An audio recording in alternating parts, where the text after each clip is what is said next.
The cargo bay of the Wandering Star hummed with the familiar rhythm of recycled air and distant engine vibrations. Felix wiped grease from his hands, studying the peculiar alien woman who'd just made the strangest request he'd heard in 15 years of deep space salvage work.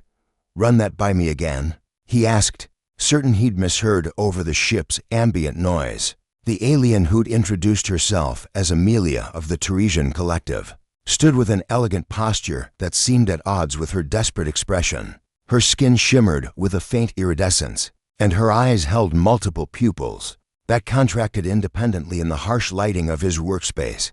"I require a husband," she repeated, her translator rendering her voice in precise, clinical tones. "By tomorrow, Galactic Standard Time."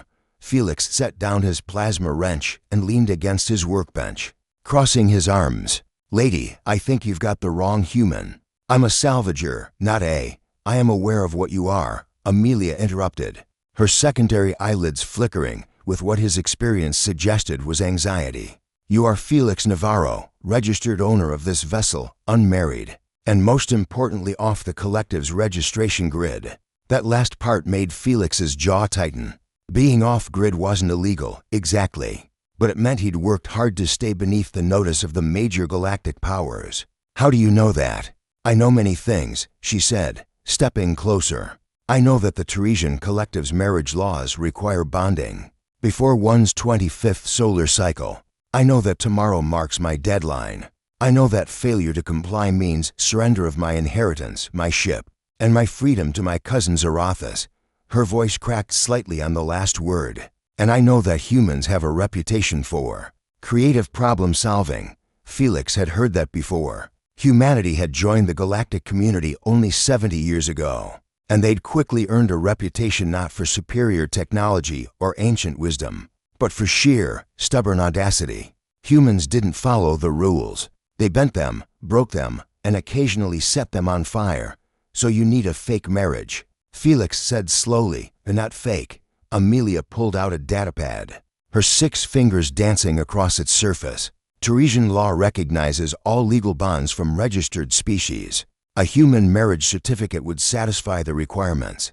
And after tomorrow, after my inheritance is secured, we dissolve the bond. I pay you 100,000 credits.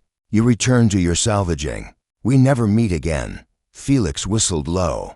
100,000 credits could repair the Wandering Star properly, upgrade his scanner array, maybe even buy that atmospheric processor he'd been eyeing. It was tempting, dangerously tempting. "Why me?" he asked. Amelia's expression softened. "Because you're the 5th human I've asked. The first for demanded I sleep with them or wanted to keep the marriage legitimate for leverage." Her pupils constricted. "Your reputation suggests you're honest."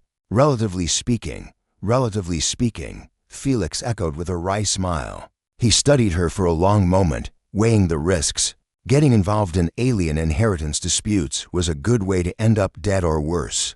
But there was something genuine in her desperation, something that reminded him why he'd left Earth in the first place, to escape the very kind of family manipulation she was fleeing. "You said you need a husband by tomorrow," Felix said, pushing off from the workbench. "But you didn't say anything about actually going back to Teresian space." Amelia's eyes widened, all 6 pupils dilating simultaneously. "I don't understand. The law says you need to be married, right? Not where you need to be married, or where you need to live afterward." Felix walked to the main console, pulling up a star chart. "What if you just didn't go back? What if you lived here, on my spaceship?" That would be." Amelia moved closer to the display, her bioluminescent freckles pulsing with what he was learning to recognize as excitement. "They couldn't contest the inheritance if I'm legally bonded and merely residing elsewhere." "Exactly." Felix expanded the chart, showing the vast unclaimed territories beyond collective space. "Out here, nobody asks questions. Nobody checks registrations. We could get you legally married at the next station there's a preacher bot on Calypso Outpost. That'll do it for 50 credits. Then you submit your documentation to the Collective, claim your inheritance, and they've got no grounds to refuse. But I would need to actually live here," Amelia said slowly, looking around the cramped, cluttered cargo bay. "On your ship, our ship," Felix corrected. If we're doing this, we do it right. Proper cohabitation, shared quarters, the whole thing. At least on paper and in any recordings. The collective's lawyers are sharks if they smell fraud. They'll tear the whole thing apart. Amelia was quiet for several heartbeats, her multiple pupils scanning the interior of the wandering star. Felix could practically see her calculating odds, weighing options, measuring risks. How long? She finally asked. 6 months should do it. Long enough to prove the marriage is legitimate. Short enough that we're not stuck together forever. After that, we file for dissolution. You take your inheritance, and we part ways as friends. And the payment? $50,000 up front to get the ship ready for 2 occupants. $50,000 when we dissolve.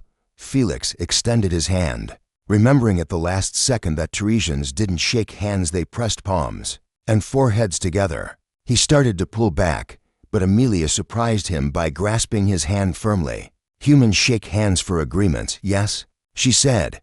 Then we do it your way. Her hand was cooler than human skin, with a texture like smooth coral, but her grip was strong. Felix found himself smiling despite the insanity of what they were agreeing to.